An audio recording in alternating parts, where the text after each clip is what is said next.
শ্রীকৃষ্ণ ও সুদামার বাল্যকালের কথা। নমস্কার শ্রোতা ভক্তরা, আজ আমরা জানব এক দুর্লভ শ্রীকৃষ্ণ ও সুদামার বাল্যকালের কথা। তো শ্রোতা ভক্তরা খুব মন দিয়ে শুনবেন। ভগবান শ্রীকৃষ্ণের বাল্যকালে অনেক অনেক মিত্র ছিল, তার মধ্যে সুদামা ছিল অন্যতম। যখন শ্রীকৃষ্ণ ঋষি সন্দীপনের আশ্রমে গুরু শিক্ষা নিতে গেছিলেন, সেখানেই তার সঙ্গে সুদামার প্রথম সাক্ষাৎ হয়। তারা দুজনে একসাথে সেখানে শিক্ষা নিতে শুরু করেন। তারা দুজন একসাথে বনে গিয়ে শুকনো ডাল কেটে আনতেন, একসাথে ভোজন করতেন, একসাথে স্নান আদি করতেন, আর একে অপরের সঙ্গে নিজের মনের কথা শেয়ার করতেন।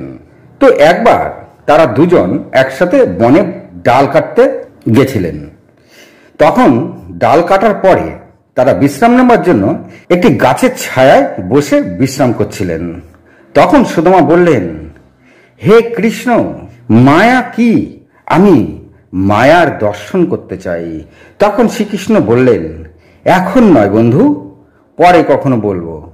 তো পরদিন দুজন যখন আবার ভোজন করবার জন্য বন্দোবস্ত করছিলেন, তখন সুদামা আবার বলেন, মিত্র, আমি মায়ার দর্শন করতে চাই।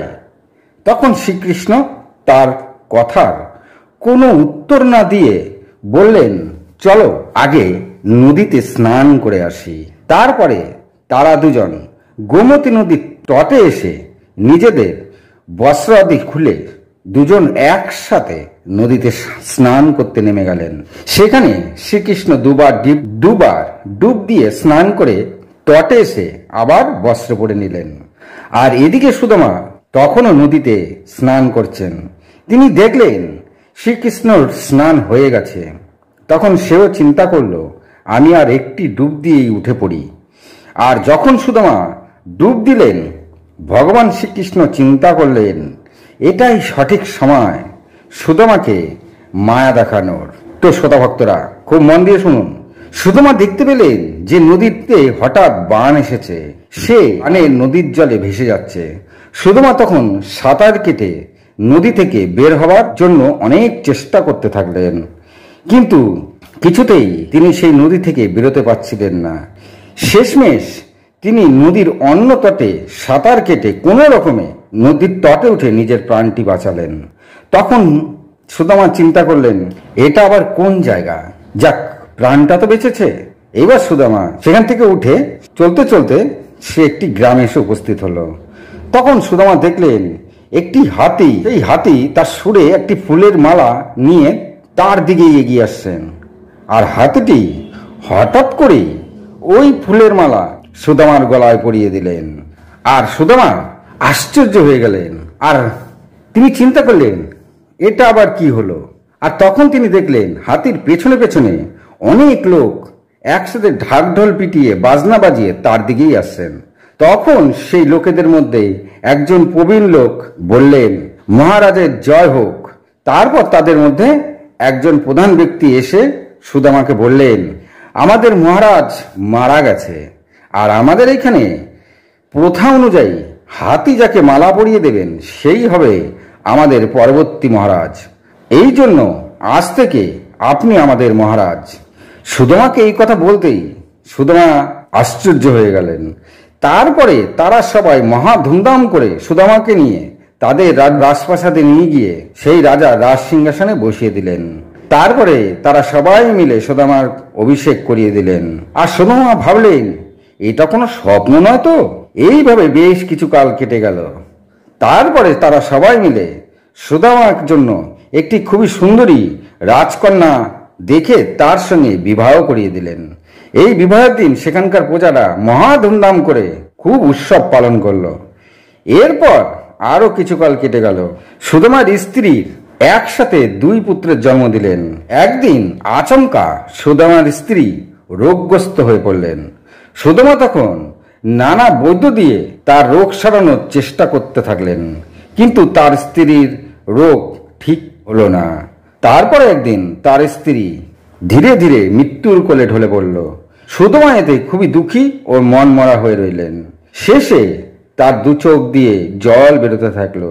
এতে ওখানকার সভাসদগণ বললেন, মহারাজ, এমনভাবে কান্না করা আপনার শোভা দেয় না। আপনি যদি এমনভাবে ভেঙে পড়েন তবে প্রজাদের ওপর এর প্রভাব পড়বে। এখানকার নিয়ম অনুসারে যদি রানী মারা যায় তবে রাজাকেও মরতে হবে, স্ত্রীর সঙ্গেই তাকে পরলোকে যেতে হবে। এমন কথা শুনে সুদামা একেবারে চমকে ওঠেন, তিনি ভয় পেয়ে যান। তখন তিনি বললেন, এটা আবার কেমন নিয়ম? আমি স্ত্রীর সঙ্গে কেন মরতে যাব?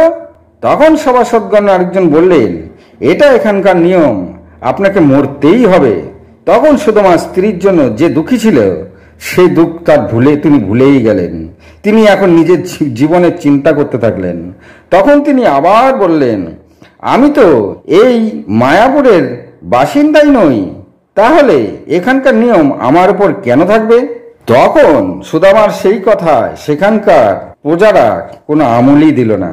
তারা বলতে থাকলেন, রাজাকে নিয়ম মানতেই হবে। তখন সুদামা নিজের জীবন চলে যাবে ভেবে আবার তার দু চোখ দিয়ে জল বেরোতে থাকলো। তারপর সুদামা বললেন, ঠিক আছে, মরতে যখন হবেই তার আগে আমাকে তোমরা কিছুটা সময় দাও। আমি কিছুটা সময় একান্তে থাকতে চাই। কিন্তু তাও কেউ শুনল না। তখন তাকে সৈন্যরা বেঁধে নদীতে স্নান করতে নিয়ে গেলেন। স্নান হয়ে গেলে তাকে তারা স্ত্রীর চিতায় জ্বালিয়ে দেবেন।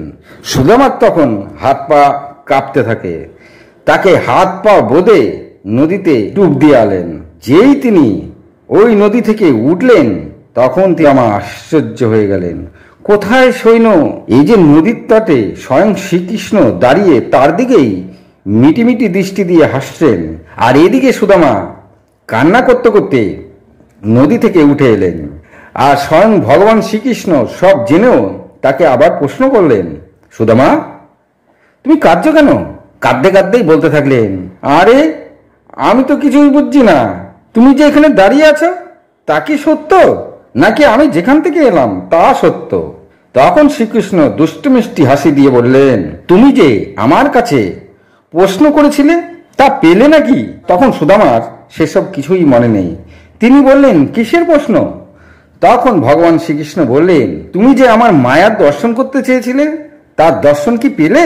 তুমি যেটা দেখেছ সেটা ছিল মায়া, আর আমি হলাম সত্য। আমি ছাড়া এই জীব জগতে যা দেখছো সবই মায়া। আমি ছাড়া এই জীব জগতের আর কোনো কিছুই সত্য নেই। সুদামা আশ্চর্য হয়ে ভগবান শ্রীকৃষ্ণর মুখের পানে চেয়ে থাকলেন। শ্রীকৃষ্ণ এটা কি বলছে তিনি মন দিয়ে বোঝার চেষ্টা করলেন। ভগবান শ্রীকৃষ্ণ তখনও মিটিমিটি হাসছেন। তিনি আবার বললেন, তুমি যা দেখেছ এটা একটা মায়া, আর আমি ছাড়া এই জীব জগতে যা কিছু ঘটে চলেছে সবই মায়া দ্বারা সৃষ্ট। তো শ্রোতা ভক্তরা, আপনারা বুঝতে পারলেন সুদামা একবার শ্রীকৃষ্ণের কাছে মায়া দেখতে চেয়েছিল, আর ভগবান শ্রীকৃষ্ণ সুদামাকে সেই মায়ার দর্শন করিয়েছেন। তো শ্রোতা ভক্তরা, যদি ভালো লাগে তবে একটি সাবস্ক্রাইব করে দেবেন। ভালো থাকুন, সুস্থ থাকুন, নমস্কার।